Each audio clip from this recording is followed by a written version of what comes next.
Good day, learners. This is your teacher, Sir Mulan, and welcome to my new video tutorial, and that would be the rectangular coordinate system. Okay, so the rectangular coordinate system was introduced to us by a French mathematician and philosopher named René Descartes, or other people um,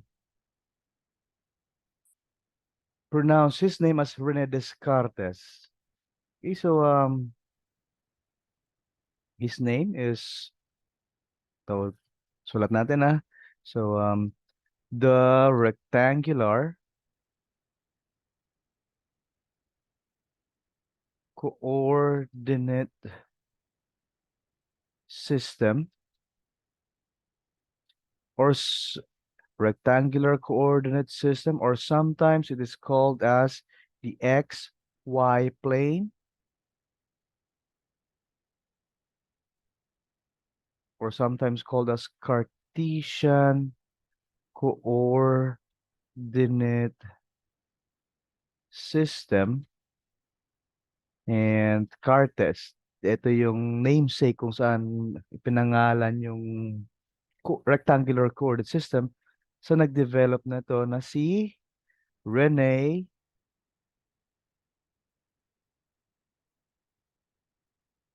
Descartes or Descartes.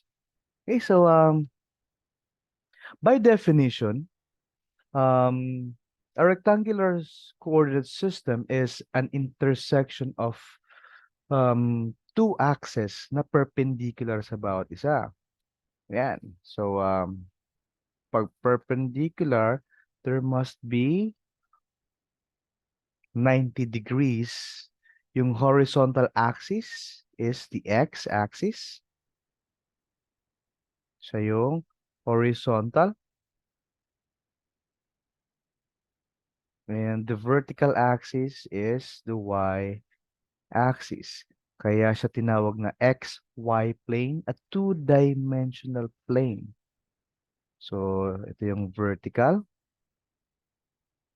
And if you notice before, yung number line, horizontal lang siya.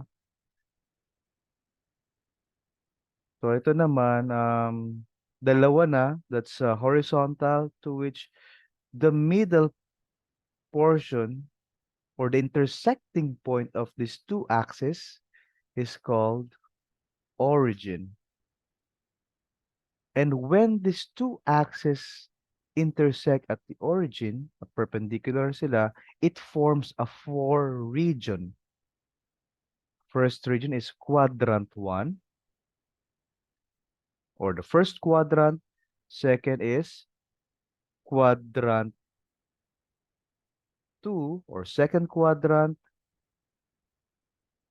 And next is quadrant 3, or the third quadrant. And yung last is quadrant 4, or the fourth quadrant. Notice na yung ikot niya is counterclockwise yung pagbilang. Don't be confused. 1, 2, 3, and 4.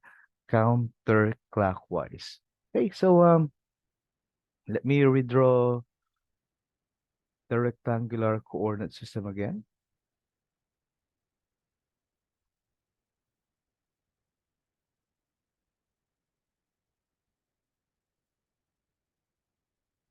The x-axis and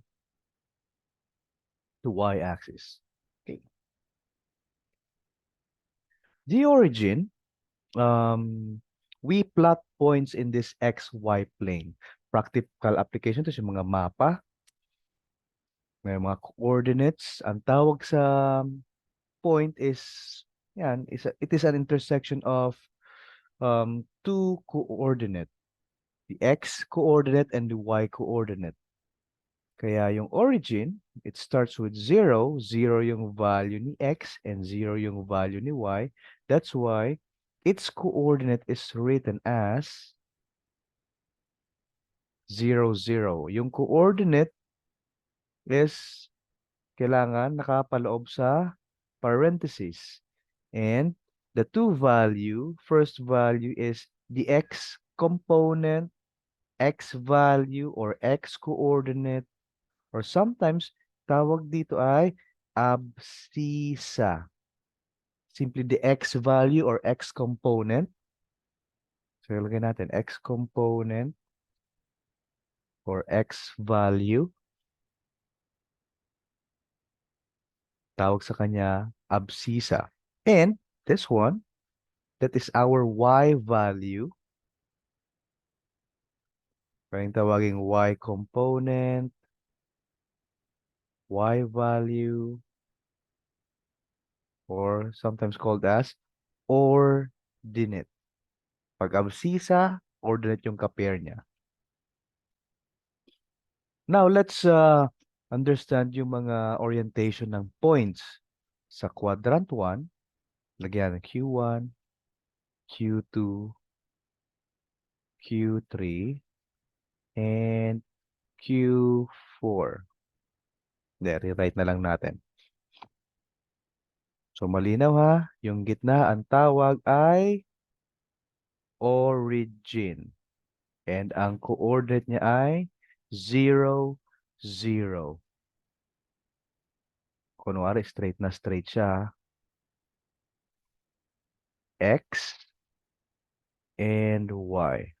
And of course, may mga certain value. And if this is 0, to the right of 0, starting from the origin, are positive values. 1, 2, 3, 4, 5, and so on and so forth. So to the left, yung opposite is -1, -2, -3, -4, -5, and so on and so forth. Sa vertical axis naman, starting from the origin, pataas, positive siya, 1, 2, 3, and so on and so forth. On the other hand, yung opposite is -1, -2, -3, and so on and so forth. Kaya, if you notice, if a point, let's say 2 and 3, and pangalanan ng point A situated at 2 and 3. So any point in the region of first quadrant, this is our first quadrant, notice that the x value is positive and the y value is also positive. Okay? On the other hand, sa susunod, let's say we have our second point, point B situated at dito. Sabi natin, point B situated sa kay -4 and -1. Laging nauuna si X when it comes sa pagsulat ng coordinate. Kaya kahit kantahin mo yung alphabet song, mauuna si X compared to Y. Kaya mauunang isusulat yung -4, yan ang -4, and -1. Yun. Kaya ito yung coordinate niya. Notice that all points found, ito yung first quadrant, all points found in the second quadrant, itong area ito, notice that the value of the coordinates, yung x value is negative, pati yung y component is negative. And that is for quadrant 2. So by mere looking at the sign of the coordinates, you would be able to identify on which quadrant located yung isang point. Try naman natin maglagay ng point dito. Gawin natin -4 ulit, but this time, mali, positive pala to, +1, ayan o, quadrant 2, sorry. Yan, confused ako, nakita ko ito eh. So, sa quadrant 2, yung x component is negative, however, the y component is positive. Let me reiterate ha, negative, positive, pag sa quadrant 2. Sa quadrant 3 naman, ayan o, si x, -4, at si y, yun. So sabihin natin point C and situated kay -4 and -2. So pag third quadrant, lahat ng points na makikita kay third quadrant, sabihin natin itong area ito, observe kay quadrant 3, yung x value is negative, pareho din yung y value. Sorry kanina ako medyo na-confused, but let me reiterate. Quadrant 2, negative, positive. Kay quadrant 3, negative, and negative. And kung kay quadrant 4 naman, sabihin natin eto, and pangalanan natin siyang point D, 3, positive 3, and negative 3. Lahat ng points sa region ng quadrant 4, observe na yung sign ng coordinates niya is positive and negative. So, summarize ko dito So, x component, y component, pag kay quadrant 1, si x ay positive, si y ay positive din. Kay quadrant 2, si x ay negative, si y ay positive. Kay quadrant 3, si x ay negative, si y ay negative din. And lastly, si quadrant 4,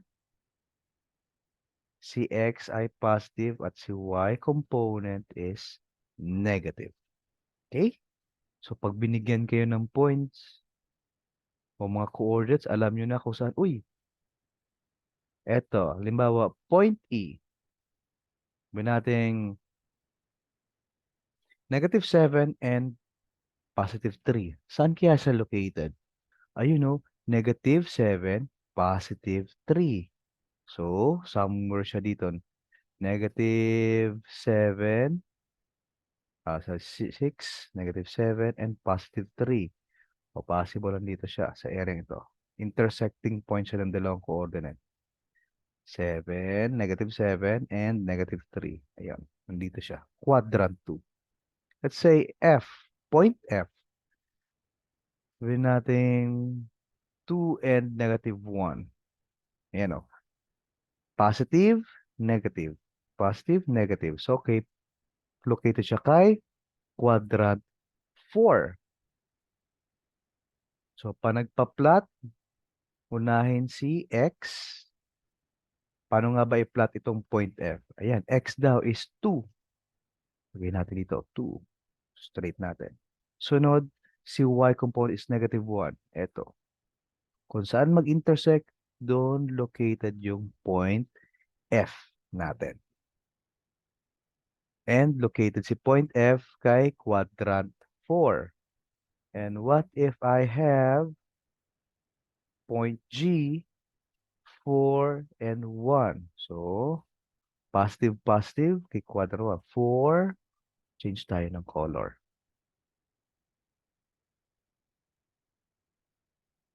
Better red. 4. 4, and 1 daw. 1. 1.